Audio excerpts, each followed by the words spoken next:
Oh.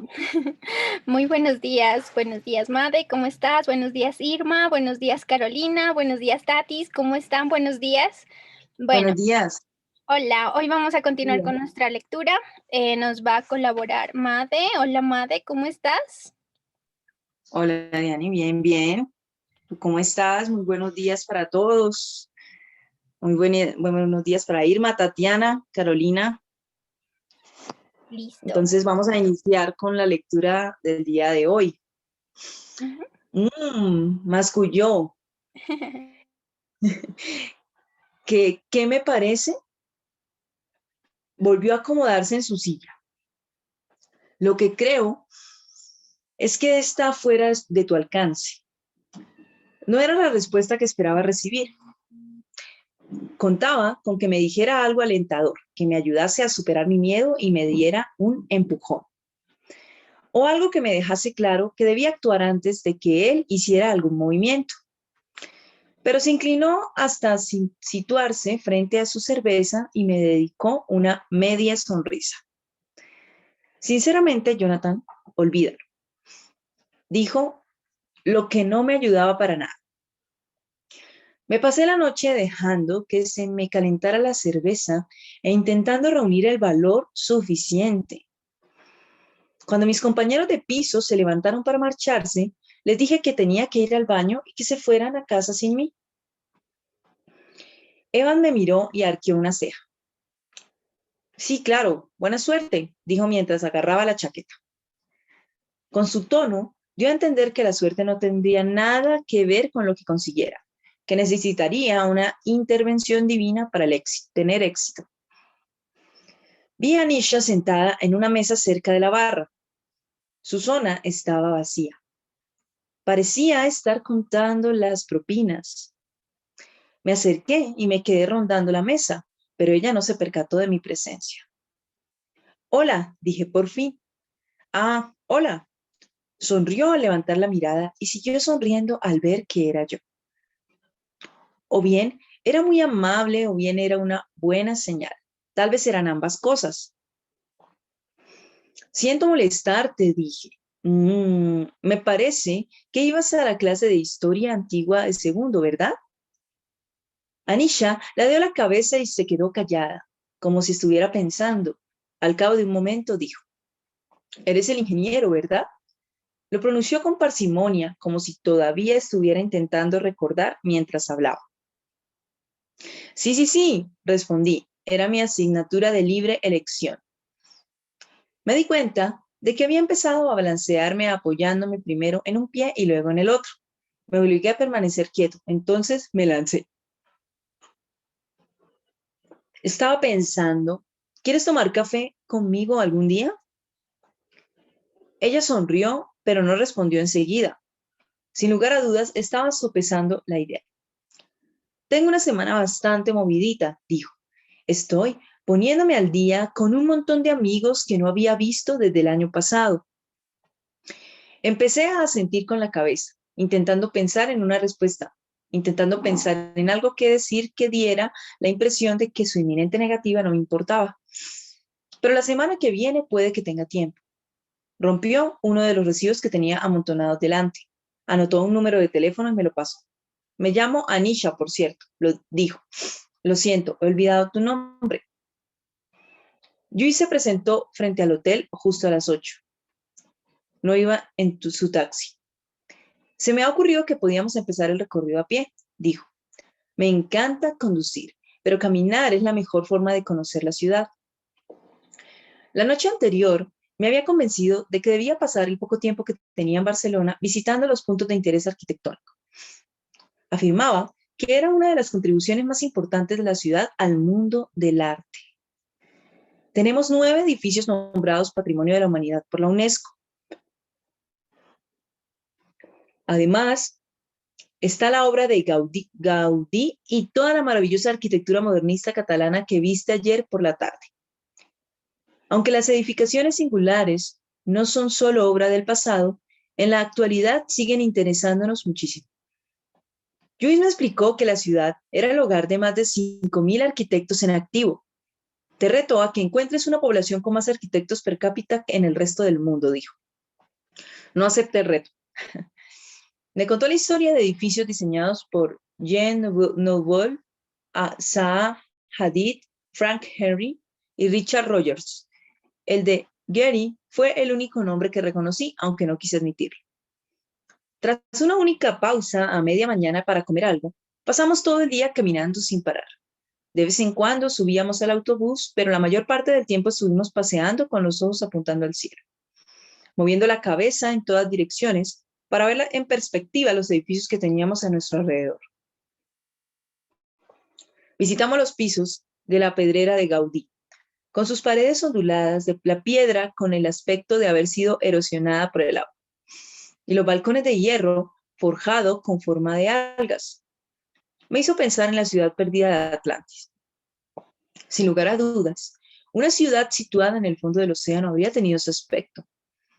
Paseamos por el Parque Güell, con sus pabellones de entrada cubiertos por tejados en forma de champiñón, la escultura del lagarto con piel de mosaico y la explanada decorada con teselas.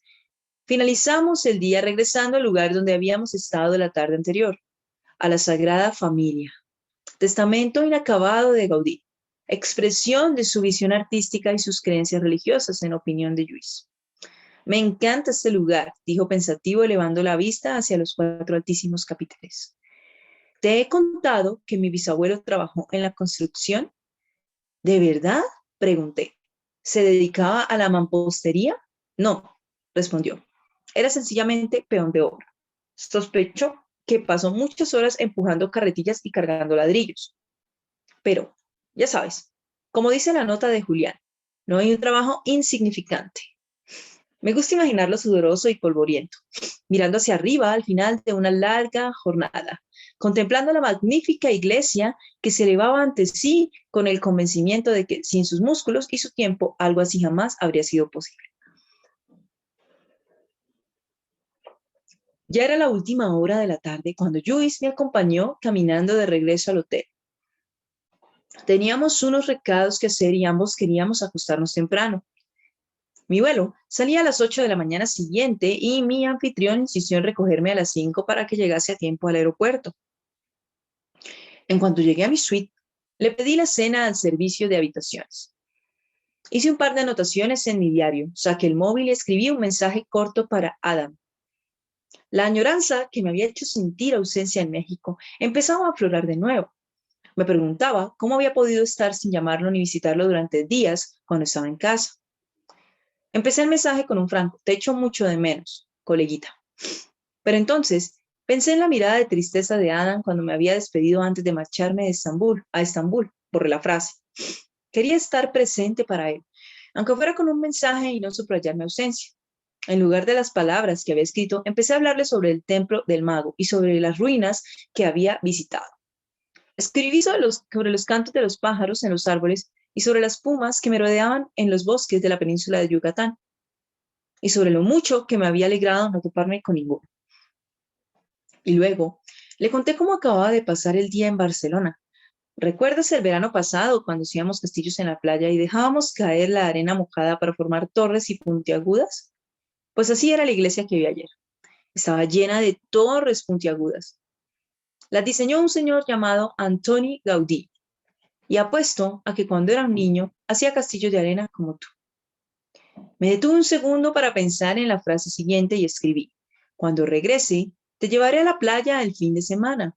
Conocía los peligros de hacer promesas, pero estaba decidido a cumplir con esta. El no hacerlo me rompería el corazón, al igual que le pasaría a Ada. La luz del alba todavía estaba asomando por el horizonte cuando Lluís me ayudó a salir del taxi en la terminal del aeropuerto en la mañana siguiente. Se mostraba vivaracho y alegre como siempre, aunque era evidente que se había percatado de que yo aún estaba atontado por el madrugón. Al sacarle mi equipaje del maletero me miró con preocupación. ¿Estás seguro de llevarlo todo, Jonathan?, preguntó. Me palpé el bolsillo para ver si llevaba la cartera y el pasaporte y sentí un pánico repentino. Los talismanes, ¿llevaba el saquito colgado al cuello? No lo notaba. Me desabroché la chaqueta y me palpé la camisa. Vale, sí, allí estaba el bulto de la bolsita pegada a mi piel. ¿Cómo no lo había notado? Me sorprendió que aunque su contenido fuera más pesado, el cordón de cuello ya no se me clavaba en la piel. Me saqué los talismanes de debajo de la camisa y me los guardé en el bolsillo. Tendría que poner el saquito en una de las bolsitas de plástico que te dan en el control de seguridad. En cuanto facturé y llegué a la puerta de salida del vuelo, encontré un rincón silencioso para llamar a Anisha. En Estados Unidos serían más de las 12 de la noche, calculé, pero tenía muchas ganas de hablar con ella, de tener alguna noticia sobre Ada. Cuando Anisha respondió, me disculpé por la hora, aunque ella pareció aliviada al escucharme. Me alegro mucho de que hayas llamado, dijo. Ha habido un pequeño incidente en la escuela y quería hablarlo contigo, al parecer. Anisha se calló. Escuché una vocecita en el fondo. Mamá, no puedo dormir, oí que murmuraba Ada. Oh, cariño, le dijo Anisha. Ven aquí y siéntate con mamá. ¿Quieres hablar con papá sobre lo que no te deja dormir? Cuando Adam se puso el teléfono, le pregunté cómo estaba. Bien, dijo con un hilito de voz. ¿Qué te cuentas? Lo intenté de nuevo. Nada, respondió. Entonces oí que Anisha le decía algo. Quería contarte, papá, lo que te ha ocurrido hoy, a papá lo que te ha ocurrido hoy en el colegio. ¿Recuerdas? Con algo de presión por mi parte y un poco de aliento por parte de su madre, Adam me contó que un niño de segundo le había puesto la zancadilla. Lo había hecho caer y le había robado la barrita de cereales de la merienda. ¿Y tú qué has hecho? Pregunté. Adam me contó que se lo había dicho a su profesora, la señorita Van der West, que estaba vigilando a la hora del patio. La maestra había enviado al niño mayor al despacho del director. ¿Te pasó alguna vez cuando eras pequeño? Preguntó Adam. Cuando eras pequeño, ¿algún niño se metía contigo? Conté a Adam lo de referente a Phil Sepak, que me robó todos mis cromos de béisbol y se metía conmigo porque llevaba gafas. Le conté que Phil me seguía a casa y que iba insultándome por el camino. Le expliqué que había tenido miedo de contárselo a alguien, pero que al final, cuando Phil me arrancó las gafas, las tiró al suelo y las pisó, se lo conté a mi profesora. Jamás supe qué le había pasado, pero después de aquello, Phil solo se atrevía a mirar. No volvió a ponerme la mano encima. Hablamos largo y tendido antes que Anisha volviera a ponerse el teléfono. Miré el reloj. Lo siento, dije a Anisha. Tenéis que estar los dos agotados. No pasa nada, respondió Anisha. Realmente necesitaba hablar contigo, pero ahora tengo que intentar que vuelva a dormirse. Claro, dije. Solo una cosa más. ¿Sabes qué va a hacer el colegio en relación con ese crío? Anisha pidió a Adam que volviera a su habitación y le prometió que ella iría para allá en un minuto. Entonces me contó que la señorita Bader West la había llamado después del incidente. No era la primera vez que el niño en cuestión se metía con otros alumnos. El director había llamado a sus padres y los había citado para una reunión. La señorita Van der West también le había contado que se encargaría de la hora de patio tantas veces como pudiera durante la semana siguiente y que se mantendría vigilante. Y había hablado con el resto de pequeños para enseñarles que debían defender a sus compañeros cuando vieran que algún niño era víctima de algún maltrato. La profesora está tomándose muy en serio, comentó Anisha. Me sentí mucho mejor después de hablar con ella. Anisha y yo estuvimos hablando un poco más sobre Adam y el colegio y luego nos despedimos. La puerta de embarque estaba ya bastante concurrida.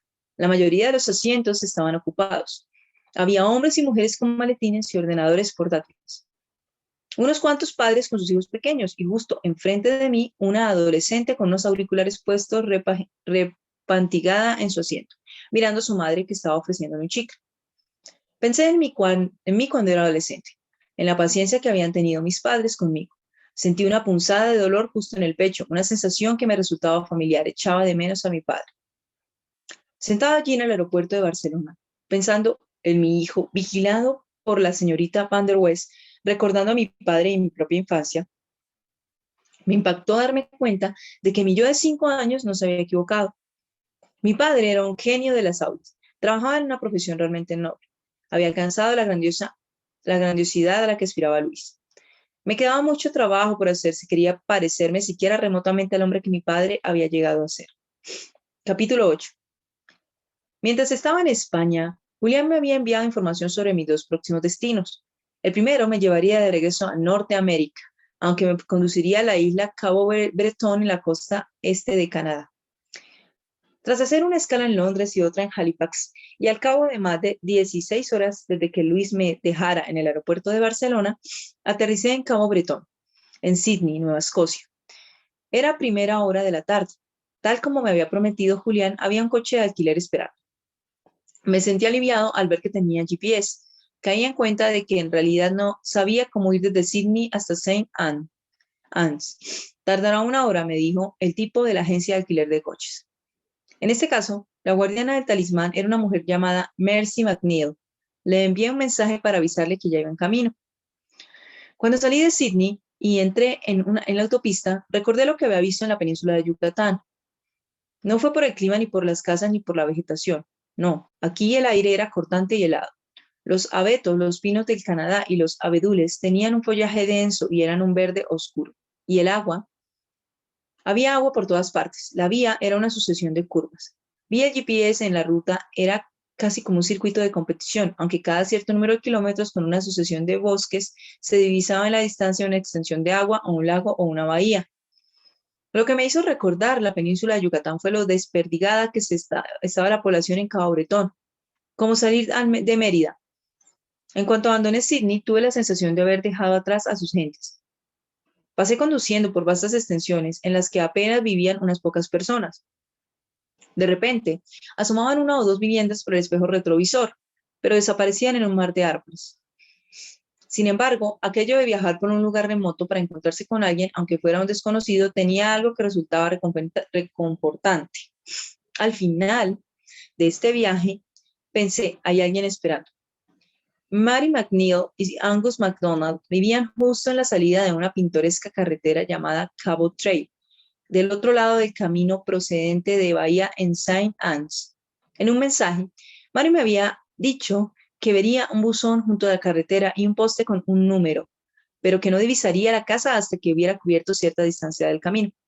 Por suerte, el GPS me sirvió de gran ayuda y mucho antes de entrar en el sendero de grava, flaqueando por frondosos matorrales a ambos lados, vi asomarse ante mí entre los árboles la punta de un tejado. Mari debía estar mirando por la ventana porque en cuando aparqué el coche entre dos rancheras junto a la casa, una mujer alta con pelo negro y mechones canosos apareció en la escalera de entrada y me saludó con la mano. Tiene que ser Mari, pensé. Cuando salí del coche, ella estaba a mi lado con un hombre que supuse sería su marido, Angus. Él era un poco más bajo que Mary, definitivamente más rellenito y con una cálida sonrisa con la que su mujer, con la de su mujer. Ninguno de los dos me agarró como había hecho Luis. Angus me dio unas palmaditas en el hombro y Mary me tomó una mano entre las suyas y se presentó. Parecían felices de verme, aunque Mary tenía los ojos entrecerrados como si estuviera preocupada. Debes de estar agotado, dijo. Angus, Angus, repitió con cierto tono de alarma, haciendo un gesto para señalar la parte trasera del coche. En cuestión de segundos, Angus y yo forcejeábamos por llevar mi equipaje y protagonizábamos una especie de escena de pelea digna de dibujos animados. Al final decidí y dejé que lo llevara a toda la casa. Sé por Julián que has tenido un largo viaje, dijo Mari. Por eso, te hemos preparado algo de cenar. Después puedes meterte a la cama si quieres. Imagino que debes de ser más de medianoche según hora española. El matrimonio me llevó al comedor. El mobiliario era ecléctico y había un par de óleos en la pared. Uno parecía una escena acuática abstracta, intensos tonos turquesa y verdes con sombras danzantes de colores oscuros sobre el fondo colorido. El otro era una mezcla de bloques de colores que parecían cambiar de posición mientras los mirabas.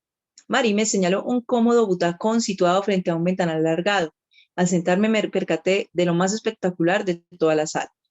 Una gran extensión de verdor que lo cubría y se acababa en una fina franja de color azul marino, la bahía de Saint Anne's y las aguas del Océano Atlántico. Siéntate, siéntate, me sugirió Angus. Pondré la mesa y luego os llamo a los dos. Mari me trajo una cerveza y se sentó a mi lado. Me hizo unas cuantas preguntas sobre mis viajes. ¿Dejamos hasta ahí? Listo. ¿Qué te pareció la lectura? Pues estuvo chévere la historia, la forma en que narra las cosas. Bueno, y habló un poco del bullying escolar. Sí. Sí, ahorita fue un poquito como más de, habló un poco De más de, historia, sí, de la historia y también como de la arquitectura en Barcelona, que me parece de súper la genial. arquitectura. Sí, Sí, eh, de hecho, la Sagrada Familia fue una construcción que Gaudí la estipuló que se demoraría 120 años, o sea que él sabía que no la iba a ver terminada. Es muy interesante esto, es muy hermosa y es muy chévere porque su arquitectura es realmente diferente. Para mí pareciera como, no sé, de un extraterrestre, porque es totalmente distinta al usual que podríamos ver. Bueno, es mi opinión, pero es muy hermosa, hermosa, hermosa. No sé, ahorita, bueno, ya nos regresamos a América, a Norteamérica, Canadá. Se siente un poco más frío. Vamos a ver cómo nos va. Y bueno, de lo que hemos leído hasta ahora, recuerdo mucho como esa parte de tomarnos el tiempo como para construir algo. Eh, Imagínense, a veces queremos que las cosas, tener las cosas ya. Y desde la anterior semana he tenido como bastante ese mensaje de amar el proceso, porque el final, o sea, para mí es súper loco que Gaudí haga algo como esta construcción que él sabe que no la va a ver terminada. Y entonces, a veces tenemos objetivos y postergamos disfrutarnos cada momento porque queremos simplemente disfrutar ya ese objetivo que nos hemos planteado. Pero como les decía hace 8 días, o sea, realmente, no disfrutar solamente el final o cuando ya concluimos la meta, porque a veces de pronto y ni siquiera llegue ese objetivo y todo ese tiempo que hicimos, ¿sí? Entonces, muy importante aprender cómo a disfrutar ese proceso. Y yo creo que sí está en sentarnos un tiempo y analizar, amo lo que estoy haciendo, cómo estoy contribuyendo. Me gustó también cuando habló sobre, creo que el abuelo o bisabuelo de Luis, que colaboró en la construcción y que él pues estaba en la obra y se sentía muy orgulloso de él. Y eso me parece súper chévere porque dice, bueno, estoy contribuyendo algo a una obra de la ciudad, ¿sí? Y aunque pues esté haciendo un trabajo que pareciera pequeño, es un trabajo que contribuye y sin ese trabajo no se podría llegar a construir eso que se tiene, ¿sí? Y así es todo en la vida. A veces creemos que podríamos pensar que nuestro trabajo podría ser insignificante, pero realmente estamos construyendo algo. Y si ese trabajo que hacemos, por pequeño que podría parecernos, lo hacemos con mucho amor, o sea, de verdad, o sea, amor y pasión, de verdad, vamos a contribuir algo muy, muy grande. Y así es, la contribución del día a día es de todos, ¿sí?